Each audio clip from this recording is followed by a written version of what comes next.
wabarakatuh. Syukur Alhamdulillah, kami dari kumpulan BKH menulis tentang berkaitan dengan kisah Abah. Jadi kami dari kumpulan LA10 telah berjaya menyiapkan hasil karya dan kini dalam tingkat suntingan. Jadi semakkan gali, saya dapati kemas dan cantik punya bahan penulisan dan grafik yang disediakan. Terima kasih kepada semua ahli kumpulan dan tak lupa pada Puan Sri Diah Syahrudin dan rakan-rakan termasuk editor. Juga tak lupa pada Puan Salwa binti Abdul Kahar yang jadi pengaras bagi kumpulan kami LA10 yang sama-sama berusaha menjayakan penerbitan kisah Abah ini. Jadi kami dari kumpulan LA10, saya berjaya menghasilkan karya bertajuk Kisah Abah Syahir. Jadi dalam kisah Abah Syahir ini saya paparkan tentang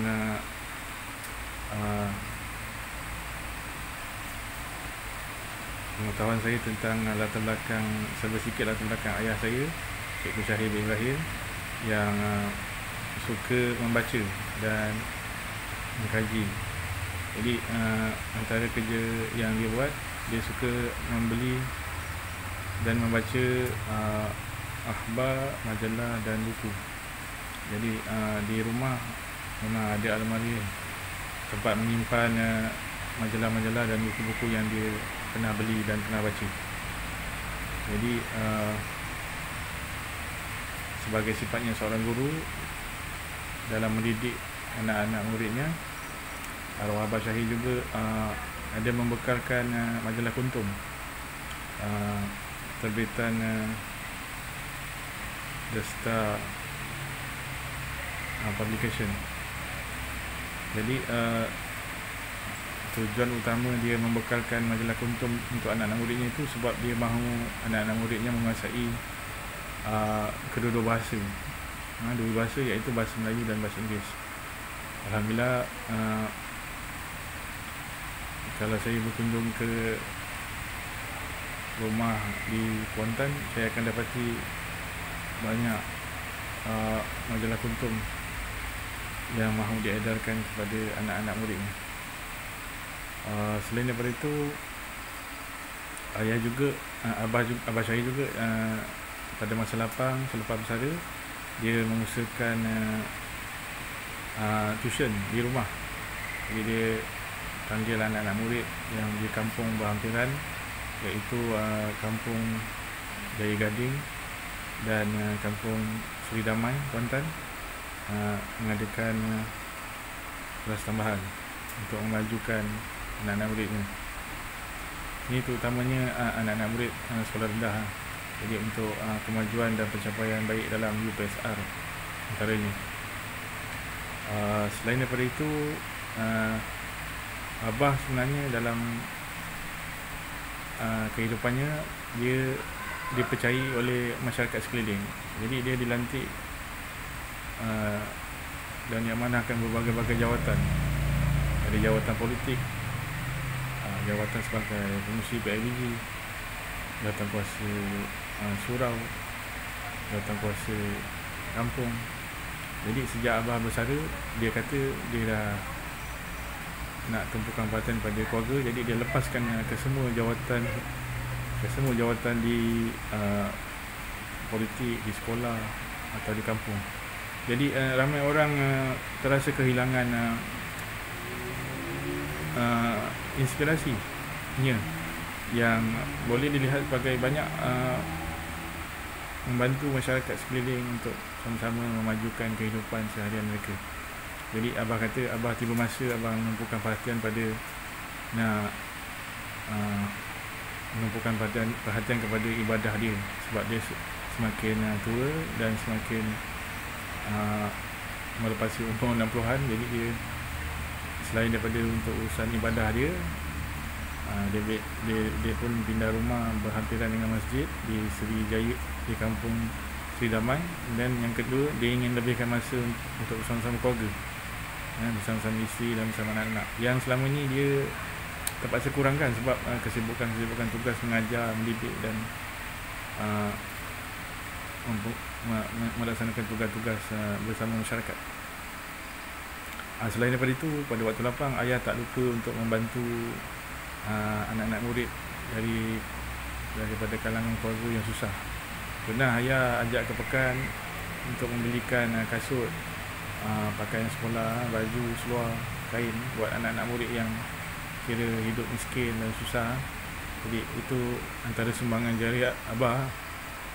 Saya terasa sebab menceritakan benda ni, kerana saya faham mungkin pendapatan dia tak sebesar orang lain kerana dia guru tak berijazah, tetapi sumbangan dia buat orang-orang susah di kampung, masyarakat sekeliling, saya fikir itu begitu mengesankan kami.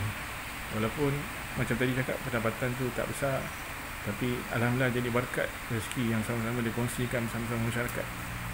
Kami dapati keluarga kami tidaklah susah, dapat hidup sama walaupun adik-beradik beberapa orang, tapi masih dapat hidup, tidaklah hidup susah berempat, atau orang kata kais pagi makan pagi, kais petang makan petang. Syukur alhamdulillah. Okay, selain daripada itu, saya juga ada masukkan kenangan ketika abah masih bekerja di Muang.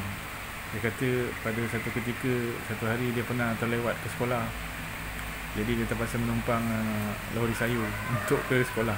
Jauh sekolah tu, dari Muar, Padang Marandi Muar ke Parit Nawi, mungkin Parit Jawa tu, saya tak pasti berapa puluh kilometer.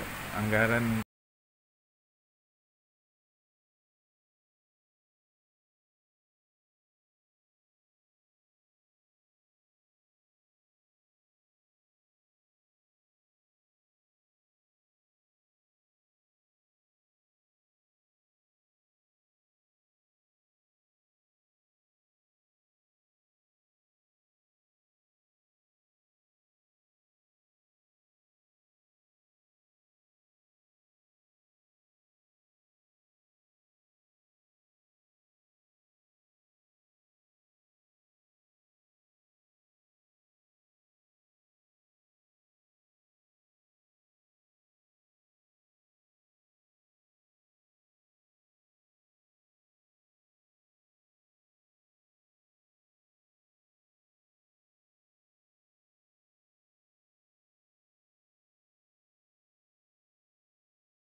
saya sebenarnya bersyukur kerana diberi peluang untuk menyertai kursus penulisan bengkel kisah hidup ni, BKH ni, oleh Puan Mariati, salah seorang pensyarah di IPG kampus pendidikan Islam Bangi. Jadi masa tu saya ingat hujung November 2019. Sebenarnya rezeki saya, sebab saya ada menghadiri satu majlis pelancaran buku terbitan NCR, Moha Creative Resources, Encik Muhammad Nasir bin Muhammad di bangunan Dewan Bahasa dan Pustaka pada Jumaat malam Sabtu tu. Jadi dalam beberapa hari tu dapat satu mesej dalam Telegram, seseorang mengajak untuk menjadi peserta bengkel kisah hidup Bangi, bengkel kisah hidup yang akan dianjurkan oleh Puan Sri Diah Syahruddin. Jadi saya pun mengambil kesempatan untuk menyertainya melalui Puan Mariati tu. Jadi itu dah mulanya kisah bagaimana saya dapat menyertai kumpulan bengkel kisah hidup. Jadi kemudian mereka minta siapkan kisah hidup tentang pengalaman bersama-sama mak. Jadi saya telah menulis untuk pengalaman bersama ibu, iaitu hasil tangan ibu. Pengalaman dia mahir memasak mi bandung, terutama pada bulan Ramadan. Di Bandung tu dia masak bersama-sama dengan arwah atuk dan adik-adik sepupu saya yang mereka bela. Jadi motivasi menulis tu semakin bertambah hasil dorongan daripada Puan Sri Diah dan juga rakan-rakan penulis yang lain yang saya temui dalam kursus yang diadakan. Jadi dalam Universiti Inspirasi Kehidupan yang kemudiannya dimasyhurkan oleh kumpulan Writers Right pimpinan Puan Sri Diah Syahruddin ni,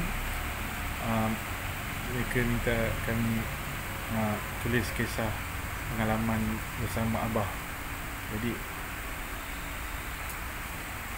lelaki tawanan rindu, kami dalam kumpulan LA10 diberi tugasan menyiapkan kisah pengalaman bersama arwah Abah. Jadi saya tulis kisah arwah Abah saya, Cikgu Syahir bin Ibrahim tu, kisah Abah Syahir dalam mulai muka surat 156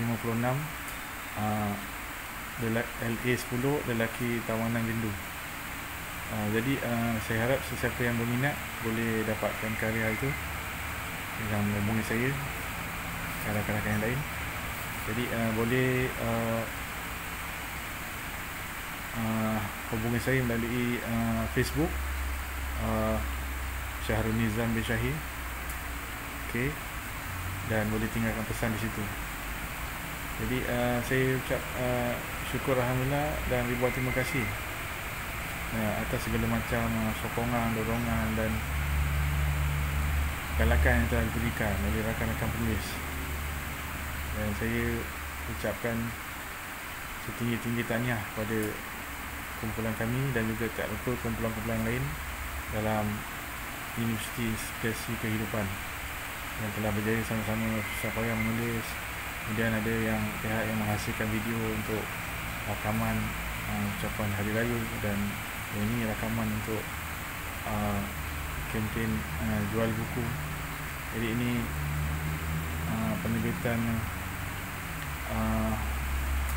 yang kena penulis sendiri kena pandai memasarkan diri dan memasarkan karya dalam ketika ekonomi merosot.